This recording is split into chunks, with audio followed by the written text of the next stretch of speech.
ಶ್ರೀ ಗಣಪತಿ ಶಾರದಾ ಗುರುಭ್ಯೋ ನಮಃ. ಯತ್ರ ಯೋಗೇಶ್ವರ ಕೃಷ್ಣೋ ಯತ್ರ ಪಾರ್ಥೋ ಧನುರ್ಧರಃ ತತ್ರ ಶ್ರೀ ವಿಜಯ ಭೂತಿರ್ಧ್ರುವ ನೀತಿರ್ಮತಿರ್ಮಮ. ಶ್ರೋತೃಗಳಿಗೆ ಶ್ರೀ ಅಳಸಿಂಗರಾಚಾರ್ಯ ವಿರಚಿತ ಶ್ರೀ ವ್ಯಾಸ ಮಹರ್ಷಿ ಪ್ರಣೀತ ಶ್ರೀಮನ್ ಮಹಾಭಾರತದ ಅನುಶಾಸನಿಕ ಪರ್ವದಲ್ಲಿ ಬ್ರಾಹ್ಮಣರಿಗೆ ವಾಗ್ದಾನ ಮಾಡಿದುದನ್ನು ಸಲ್ಲಿಸದೆ ತಪ್ಪಿ ನಡೆದುದರಿಂದ ಉಂಟಾಗುವ ಅನರ್ಥವನ್ನು ಕುರಿತು ಶೃಗಾಲ ವಾನರ ಸಂವಾದವು ಎಂಬ 30ನೇ ಅಧ್ಯಾಯಕ್ಕೆ ಸ್ವಾಗತ. ಯುಧಿಷ್ಠಿರನು ಭೀಷ್ಮಾಚಾರ್ಯನನ್ನು ಕುರಿತು ಕೇಳುತ್ತಾನೆ, ಓ ಪಿತಾಮಹ, ಉತ್ತಮ ಬ್ರಾಹ್ಮಣನೊಬ್ಬನಿಗೆ ಮೊದಲು ಕೊಡುವುದಾಗಿ ವಾಗ್ದಾನ ಮಾಡಿ ಆಮೇಲೆ ಲೋಭದಿಂದ ಅದನ್ನು ಕೊಡದಿದ್ದವನಿಗೆ ಉಂಟಾಗುವ ಗತಿಯೇನು ಎನ್ನಲು ಭೀಷ್ಮನು, ಯುಧಿಷ್ಠಿರ, ಯಾವನೊಬ್ಬನು ಸ್ವಲ್ಪವನ್ನೋ ಅಧಿಕವನ್ನೋ ಕೊಡುವುದಾಗಿ ವಾಗ್ದಾನ ಮಾಡಿ ಅದನ್ನು ಕೊಡದಿದ್ದರೆ ಅವನ ಮುಂದಿನ ಆಶೋತ್ತರಗಳೆಲ್ಲವೂ ನಷ್ಟವಾಗುವವು. ನಪುಂಸಕನ ವಿವಾಹದಂತೆ ಅವನ ಕೋರಿಕೆಗಳೆಲ್ಲವೂ ವ್ಯರ್ಥವೇ.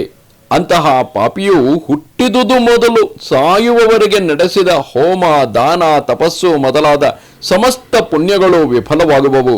ಇದು ಧರ್ಮಶಾಸ್ತ್ರಜ್ಞರ ದೃಢವಾದ ಹೇಳಿಕೆ. ಶಾಸ್ತ್ರಜ್ಞರು ಬಹಳ ಶ್ರದ್ಧೆಯಿಂದ ವಿಮರ್ಶೆ ಮಾಡಿ ಇಂತಹ ಪಾಪಕ್ಕೆ ಪ್ರಾಯಶ್ಚಿತ್ತವಾಗಿ ಕಪ್ಪಾದ ಕಿವಿಯುಳ್ಳ 1000 ಕುದುರೆಗಳನ್ನು ದಾನ ಮಾಡಬೇಕೆಂದು ಹೇಳುವರು. ಇದೇ ವಿಷಯದಲ್ಲಿ ಒಂದು ನರಿಗೂ ಒಂದು ಕಪಿಗೂ ನಡೆದ ಸಂವಾದ ರೂಪವಾದ ಹಳೆಯ ಇತಿಹಾಸವೊಂದನ್ನು ಉದಾಹರಿಸುವರು. ಆ ಜಂತುಗಳೆರಡು ಪೂರ್ವಜನ್ಮದಲ್ಲಿ ಮನುಷ್ಯನಾಗಿದ್ದು ಅನ್ಯೋನ್ಯ ಸ್ನೇಹದಿಂದ ಬೆಳೆದು ಕೊನೆಗೆ ಪಾಪದೋಷದಿಂದ ಮರುಜನ್ಮದಲ್ಲಿ ನರಿಯಾಗಿಯೂ ಅಂದರೆ ಶೃಗಾಲ, ಕಪಿಯಾಗಿಯೂ ಅಂದರೆ ವಾನರ, ಈ ರೀತಿ ಶೃಗಾಲ ವಾನರ ಅಂದರೆ ನರಿಯಾಗಿಯೂ ಕಪಿಯಾಗಿಯೂ ಹುಟ್ಟಿದವು. ಇವು ಈ ಜನ್ಮದಲ್ಲಿಯೂ ಆಗಾಗ ಒಂದಾಗಿ ಸೇರುತ್ತಿದ್ದುದರಿಂದ ಅವೆರಡಕ್ಕೂ ಅತಿ ಸ್ನೇಹ ಉಂಟಾಯಿತು. ಒಮ್ಮೆ ಒಂದು ಸ್ಮಶಾನದಲ್ಲಿ ಹೆಣವನ್ನು ತಿನ್ನುತ್ತಿದ್ದ ಆ ನರಿಯನ್ನು ನೋಡಿ ಪೂರ್ವಜನ್ಮ ಸ್ಮರಣೆಯುಳ್ಳ ಆ ಕಪಿಯು ಹೀಗೆಂದಿತು, ಓ ಶೃಗಾಲವೇ, ಕೇವಲ ಅಸಹ್ಯವಾಗಿ ದುರ್ಗಂಧ ಹಿಡಿದು ನಾರುವ ಈ ಹೆಣವನ್ನು ಭಕ್ಷಿಸುವೆಯಲ್ಲ, ನೀನು ಪೂರ್ವಜನ್ಮದಲ್ಲಿ ಎಂತಹ ಘೋರ ಪಾಪವನ್ನು ಮಾಡಿರುವೆಯೋ ಎಂದಿತು.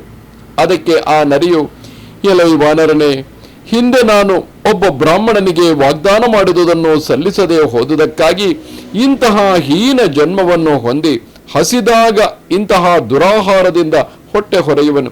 ಆದರೆ ನೀನೂ ಕೂಡ ಹೀಗೆ ಕಪಿಯಾಗಿ ಹುಟ್ಟುವುದಕ್ಕೆ ಏನೋ ಪಾಪವನ್ನು ಮಾಡಿರಬೇಕು. ನಿನಗೆ ಯಾವ ಪಾಪದಿಂದ ಈ ಜನ್ಮವು ಬಂದಿತು ಎಂದು ಪ್ರಶ್ನೆ ಮಾಡಿತು. ಅದಕ್ಕೆ ಆ ಕಪಿಯು, ಎಲೈ ನರಿಯೇ, ನಾನೂ ಕೂಡ ಬ್ರಾಹ್ಮಣರಿಗೆ ಸೇರಿದ ಹಣ್ಣುಗಳನ್ನು ಅವರ ಅನುಮತಿ ಇಲ್ಲದೆ ಭಕ್ಷಿಸಿದುದರಿಂದ ಈ ಕಪಿಜನ್ಮದಲ್ಲಿ ಹುಟ್ಟಿದೆನು. ಆದುದರಿಂದ ಪರರ ಸ್ವತ್ತನ್ನು ಹೇಗೂ ಅವರ ಅನುಮತಿ ಇಲ್ಲದೆ ಪರಿಗ್ರಹಿಸಬಾರದು. ಒಂದು ಎಲ್ಲೆಯ ವಿಷಯವಾಗಿ ವಿವಾದವು ಬಂದಾಗಲೂ ಬ್ರಾಹ್ಮಣ ಸ್ವತ್ತನ್ನು ಬಿಟ್ಟು ಬಿಡಬೇಕು. ಅವರಿಗೆ ವಾಗ್ದಾನ ಮಾಡಿದುದನ್ನು ತಪ್ಪದೆ ಸಲ್ಲಿಸಬೇಕು ಎಂದಿತು. ಗಮನಿಸಿ, ಇಲ್ಲಿ ಬ್ರಾಹ್ಮಣನೆಂದರೆ ಕೇವಲ ಜಾತಿಯಿಂದ ಬ್ರಾಹ್ಮಣನಾದವನಷ್ಟೇ ಬ್ರಾಹ್ಮಣ ಎಂದು ಅರಿತುಕೊಳ್ಳುವುದು ಬೇಡ, ಆ ರೀತಿ ಅರ್ಥ ಮಾಡಿಕೊಳ್ಳುವುದು ಬೇಡ.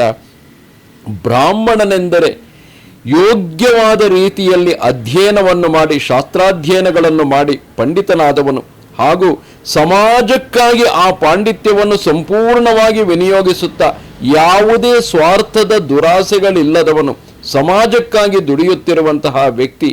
ಅಧ್ಯಯನ ಮಾಡಿ ಪಂಡಿತನಾಗಿದ್ದು ತನ್ನ ಎಲ್ಲ ಜ್ಞಾನವನ್ನು ಯಾರು ಸಮಾಜಕ್ಕಾಗಿಯೇ ವಿನಿಯೋಗಿಸುತ್ತಿರುತ್ತಾರೋ ಅಂತಹವರು ಹಾಗೂ ಬ್ರಹ್ಮಜ್ಞಾನವನ್ನು ಹೊಂದಿದವರಲ್ಲಿ ಈ ಗುಣಗಳು ಸಹಜವಾಗಿಯೇ ಇರುವುದರಿಂದ ಬ್ರಹ್ಮಜ್ಞಾನಿಯಾದವನನ್ನೇ ಅಥವಾ ಕನಿಷ್ಠ ಸಮಾಜಕ್ಕಾಗಿ ನಿರಂತರ ಸೇವೆ ಸಲ್ಲಿಸುತ್ತಿರುವವನನ್ನೇ, ಸಮಾಜಕ್ಕಾಗಿ ತನ್ನ ಜ್ಞಾನವನ್ನು ಮುಡುಪಾಗಿಟ್ಟಿರುವವನನ್ನೇ ಇಲ್ಲಿ ಬ್ರಾಹ್ಮಣ ಎಂದು ಕರೆಯುತ್ತಿರುವುದು. ಅಂತಹ ಬ್ರಾಹ್ಮಣನಿಗೆ ಸೇರಿದಂತಹ ಯಾವುದೇ ಸ್ವತ್ತನ್ನು ಅಪಹರಿಸುವುದು ಸ್ವಲ್ಪ ವಿವೇಚನೆ ಮಾಡಿ ನೋಡಿ.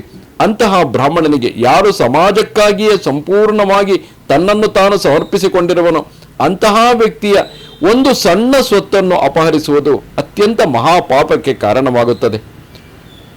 ಮುಂದುವರಿದು ಭೀಷ್ಮಾಚಾರ್ಯರು ಹೇಳುತ್ತಾರೆ, ಒಂದು ಎಲ್ಲೆಯ ವಿಷಯವಾಗಿ ವಿವಾದವು ಬಂದಾಗಲೂ ಬ್ರಾಹ್ಮಣ ಸ್ವತ್ತನ್ನು ಬಿಟ್ಟು ಬಿಡಬೇಕು, ಅವರಿಗೆ ವಾಗ್ದಾನ ಮಾಡಿದುದನ್ನು ತಪ್ಪದೇ ಸಲ್ಲಿಸಬೇಕು ಎಂದು ಆ ಶೃಗಾಲವು, ಆ ಕಪಿಯು ಶೃಗಾಲಕ್ಕೆ ಹೇಳುತ್ತದೆ. ಮುಂದುವರೆದು ಭೀಷ್ಮಾಚಾರ್ಯರು ಹೇಳುತ್ತಿದ್ದಾರೆ, ಯುಧಿಷ್ಠಿರ, ಈ ವಿಚಾರವನ್ನು ಧರ್ಮಜ್ಞನಾದ ಬ್ರಾಹ್ಮಣನೊಬ್ಬನು ಕೇಳುತ್ತಿದ್ದಾಗ ನಾನು ಕೇಳಿದೆನು.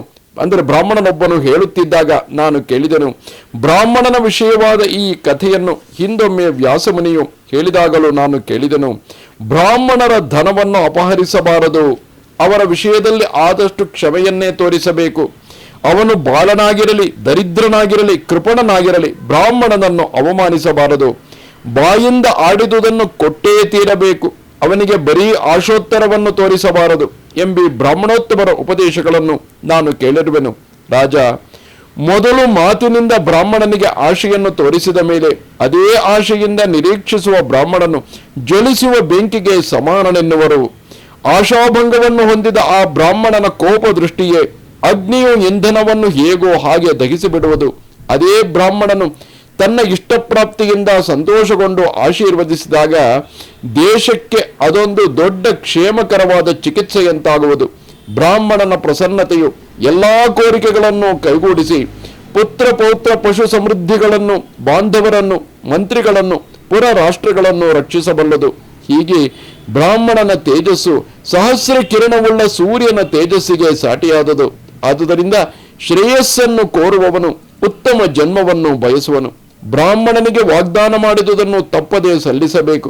ಉತ್ತಮ ಬ್ರಾಹ್ಮಣನಿಗೆ ದಾನ ಮಾಡುವುದರಿಂದ ಮೇಲಾದ ಸ್ವರ್ಗವು ಲಭಿಸುವುದು. ದಾನವೆಂಬುದು ಎಲ್ಲಕ್ಕಿಂತಲೂ ಮೇಲಾದ ಕರ್ಮವು. ಈ ಲೋಕದಲ್ಲಿ ನಡೆಯುವ ದಾನದಿಂದಲೇ ಆಕಾಶದಲ್ಲಿ ದೇವತೆಗಳು, ಪಿತೃಗಳು ಜೀವಿಸಿರುವರು. ಆದುದರಿಂದ ಸತ್ಪಾತ್ರರಿಗೆ ದಾನ ಮಾಡಬೇಕು. ಉತ್ತಮ ಬ್ರಾಹ್ಮಣನೇ ಪುಣ್ಯತೀರ್ಥವೆಂದು ಹೇಳುವರು. ಯಾವ ಸಂದರ್ಭದಲ್ಲಿಯೂ ಮನೆಗೆ ಬಂದ ಬ್ರಾಹ್ಮಣನು ಪೂಜಾದಿ ಸತ್ಕಾರಗಳಿಲ್ಲದೆ ಹೋಗಬಾರದು ಎಂದನು. ಇದು ಮಹಾಭಾರತದ ಅನುಶಾಸನಿಕ ಪರ್ವದ 30ನೆಯ ಅಧ್ಯಾಯವು. ನಮಸ್ತೆ ಶಾರದೆ ದೇವಿ ಕಾಶ್ಮೀರ ಪುರವಾಸಿನಿ ತ್ವಾಮಹಂ ಪ್ರಾರ್ಥಯೇ ನಿತ್ಯಂ ವಿದ್ಯಾದಾನಂಚ ದೇಹಿಮೆ. ನಮಸ್ಕಾರ.